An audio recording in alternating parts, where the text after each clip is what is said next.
Emenda fil-liġi li lura fl-2014 kienet tresqet mill-eks deputat Jason Azzopardi quddiem il-Kumitat Permanenti għal konsiderazzjoni tal-abbozzi ta' liġi 10 snin ilu kienet ġiet rifjutata b'saħħa mill-membri tal-Gvern.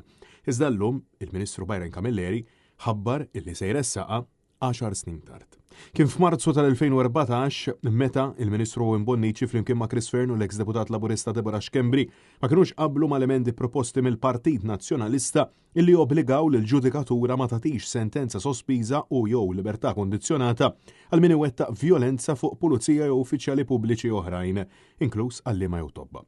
Iżda tlieta filgħodu, il-Ministru Byron Camilleri ħabbar din l-emenda b'mod reattiv għal kollox wara illi żewġ uffiċjali tal-Pulizija ftit tal-jimilu kienu vittma ta' aggressjoni minn numru ta' persuni fil-Ħamrun. Mistoqsi minn Net News għalfejn il-Gvern dejjem irid ikun reattiv u għalfejn 10 snin ilu ma qabilx mal-istess emenda, Camilleri stqar sempliċiment illi hu ma kienx jagħmel parti mill-Gvern ta' dak iż-żmien u li skontu l-inċidenti naqsu.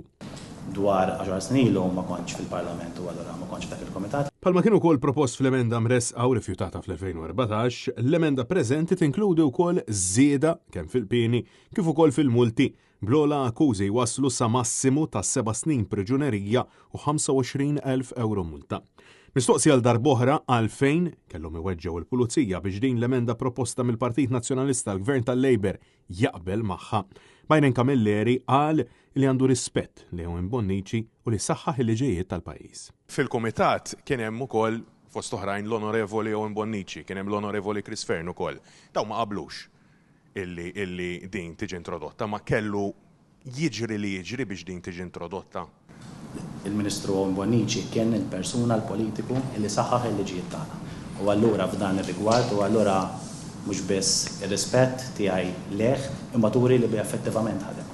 Matul din il-konferenza tal-aħbarijiet ħareġ biċ-ċar kemm il-Labor ma kellux viżjoni fit-tul għad-differenza ta' Partit Nazzjonalista illi 10 snin ilu propona din l-emenda fil-liġi biex jissalvagwardja s-saħħet l-uffiċjali pubbliċi u kellu jkun biss inċident fejn żewġ uffiċjali tal-Pulizija spiċċaw aggrediti gravement biex il-Gvern kellu jinduna bl-iżball illi għamel.